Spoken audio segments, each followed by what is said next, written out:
আপনাদের দাবিগুলো কী ছিল এবং হুজুর আপনাদের কাছে কী রেসপন্স করছে? আসসালামু আলাইকুম রাহমাতুল্লাহ। বর্তমান মাদ্রাসা নিয়ে চলমান সংকট নিরসনের জন্য এলাকাবাসী সোচ্চার হয়ে হাফিজ সাহেবের কাছে একটা দাবি নিয়ে আমরা লিখিত দাবি নিয়ে হুজুরের শরণাপন্ন হয়েছি।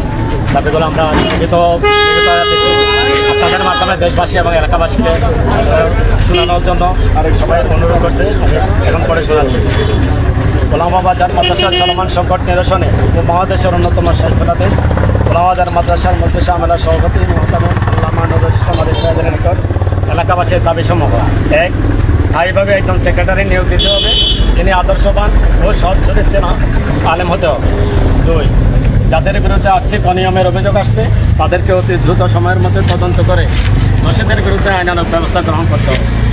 3. মাদ্রাসায় তালিমাতের দায়িত্ব পরিবর্তন হয়ে পড়েছে, যিনি দায়িত্বে আছেন দায়িত্ব পাওয়ার পর থেকে